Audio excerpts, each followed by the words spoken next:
not even pink on the inside. Oopsie.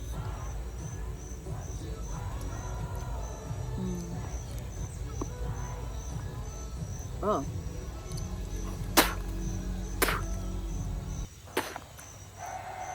Something crawling around in there. Never mind. It's transparent too. It's like a parasite. You can get parasites from fruits too, guys. Oh no. Disgusting.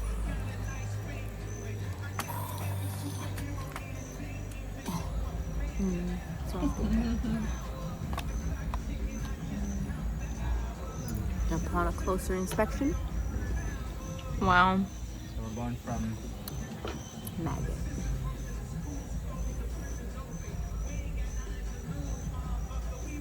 I'm not about that life. Wow. I have this, I think my phone's, like, it doesn't do it when I'm like this. But I think my phone screen just broke.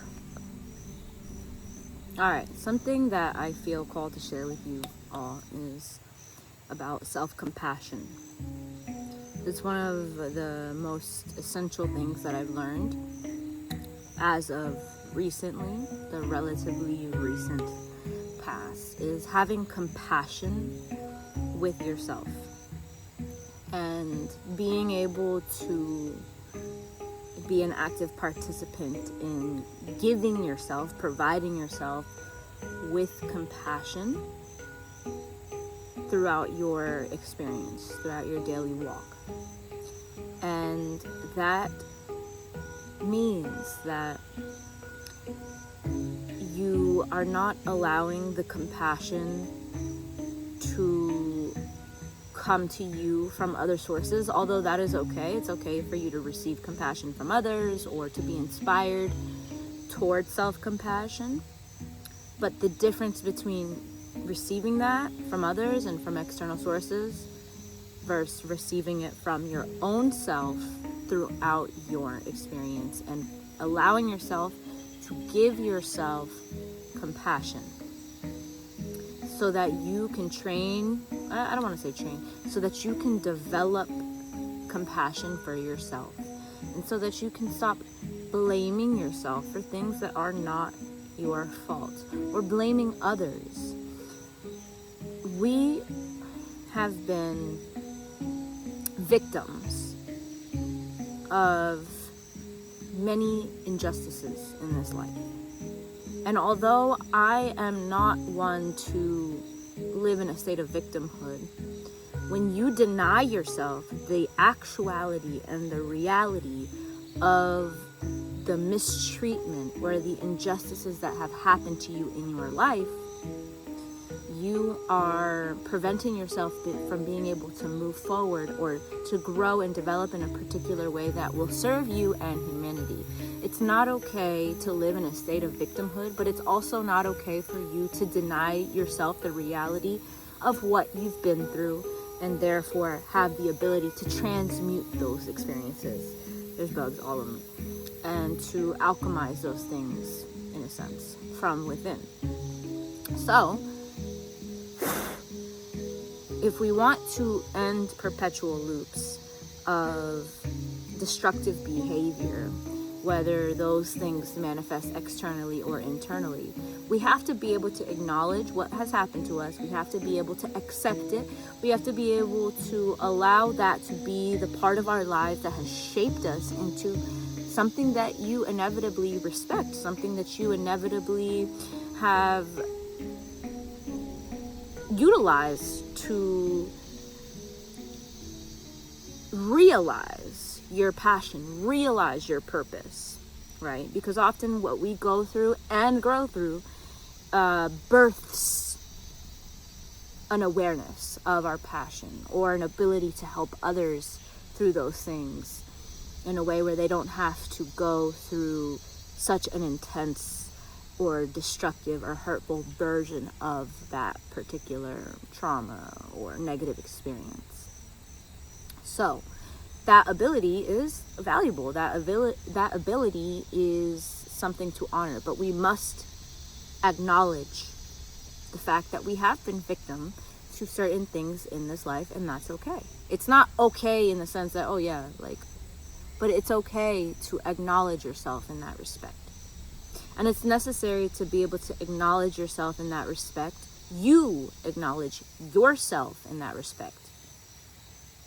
Practice it so that you are acknowledging yourself, that you're not relying on other people to validate you and to give you permission to accept those things about your life and yourself, or to assume things about you that maybe aren't even true, because then you're relating to these things out of context. You have the best context as to what has happened to you. These major events in our lives, these traumatic events in our lives, shape our mind in such a powerful way. So we're viewing our reality through experiences that we've had, and that gives you your own validation. That's why it's so essential to be able to validate yourself. Not subconsciously rely on external validation as a means to acknowledge what you've been through. And that's where the self-compassion comes in. You don't need to be perfect. You don't need to be hard on yourself for reacting the ways that you have, or you don't need to be hard on yourself for not showing up in the way that everybody has needed you to show up for them when you have not received that fundamental care. And if you're a grown adult, right? Because at a certain point, you become grown, you have to take responsibility for yourself. So if you're a grown adult, you have to reparent yourself in that respect. You have to give yourself that compassion and that validation that maybe you've never received from a parent who wasn't in a position to give that to you, who has been conditioned to not only be hard on themselves, but to accept abuse, to accept whatever it was that they were a victim of. This is what it takes to break these cycles. And imagine how ridiculous it is that one of the biggest challenges that we face is just being compassionate with ourselves. It sounds like such an easy task, but it feels impossible to the mind that has been conditioned to buckle down, to suck it up, to think that it's not that bad, or to get over it. That's not going to get you anywhere. It's okay if you're not perfect. It's not okay for you to feed off of other people through repeating these cycles, feed off of energy and situations and creating disharmony in your life, and then recreating narratives as to barely squeeze a little bit of compassion out of a situation. The analogy to that result, the result that you get from doing that, is what I would say is buying a mango in, your local grocery store in the United States of America. You buy the shit, and then it's dry, there's no juice in it, it's like overpriced, it's like $6. There's no substance to it. It's so far removed from the tree. It went through so much effort just to get to where it is. Now, low-key, if you go to like certain spots, like mostly Asian markets and things like that, you can get good mangoes, if you didn't know. But if you go to a local grocery store, that mango is dry and lifeless and overpriced. That's what you're getting. That's the compassion that your body needs, is extracting it from toxic circumstances that you create in your own mind. Okay. And yes, Okay, that is a okay. story that you tell yourself and that you recreate over time. And sometimes those stories Okay, that you tell bye-bye, yourself I are love you. highly inaccurate in the actual situation.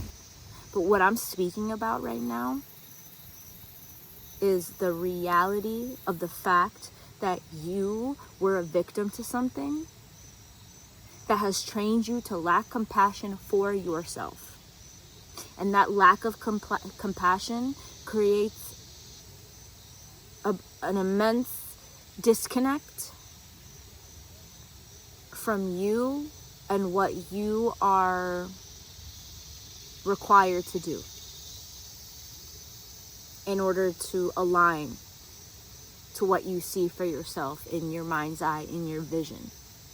Whether that vision for yourself is to exist in peace, harmony, tranquility, whether that vision for yourself is to be an entrepreneur, to travel the world, to create art, to share your art with whatever it is, all of the desires that you have that are rooted in something true to you,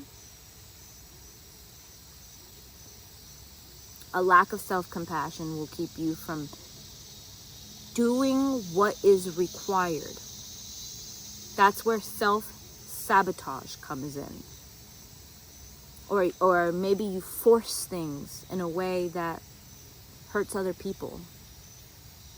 So learn to receive the compassion from within with the understanding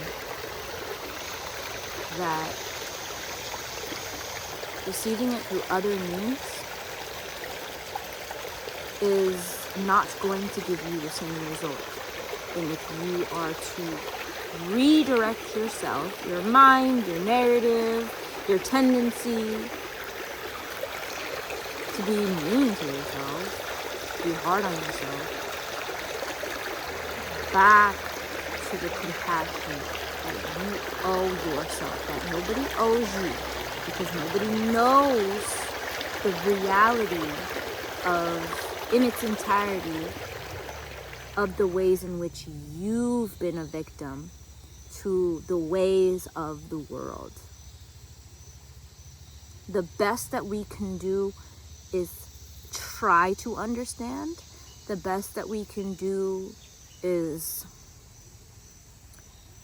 try to understand ourselves and therefore increase our capacity to understand the ways in which you have actually been a victim.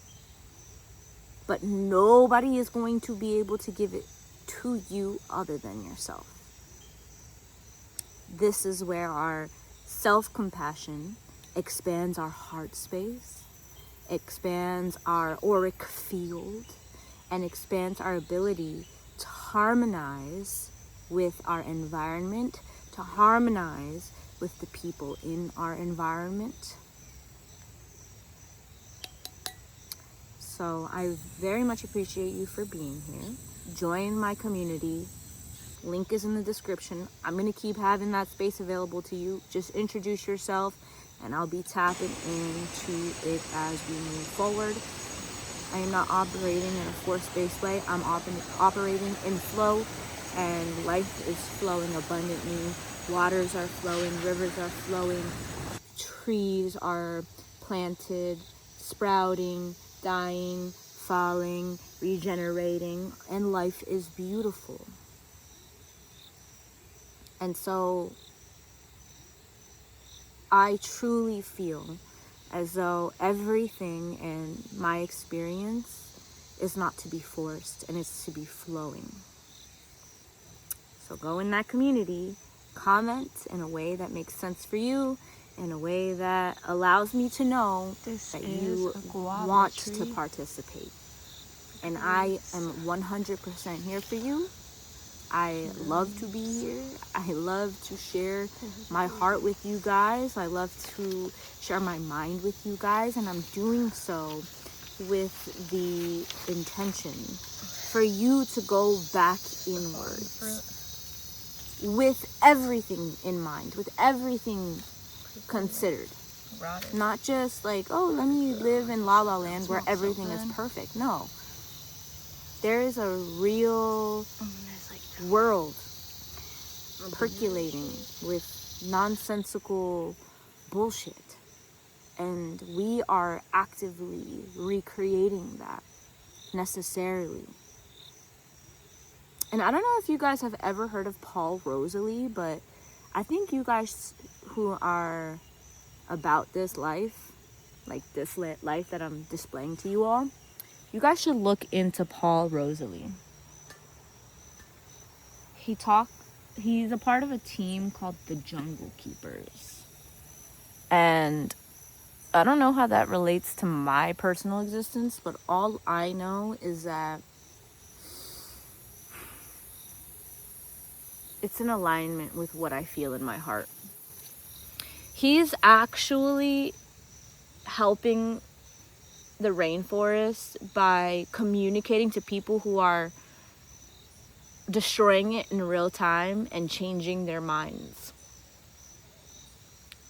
through practicality and that which is irrefutable truth, which is that it's possible to align to a world that allows for both structure and the natural flow of nature to exist in harmony. We don't have to destroy to create roads that allow us to get from point A to point B. We can have the roads and simultaneously care about the environment and make it so that everything thrives and we don't take more than we give. Because that is not the nature of the creator. The creator is all sustaining. The creator doesn't need anything from any of us.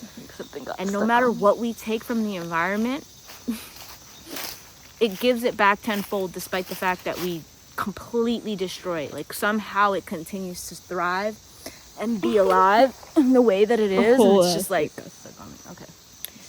Yeah, we could do that. We could live like that. Peace.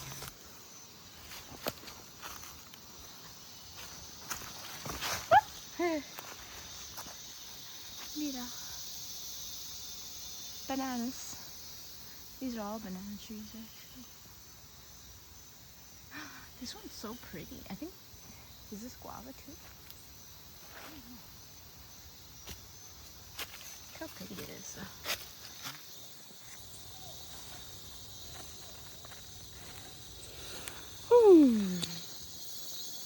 Yep, I'm pretty sure that's guava.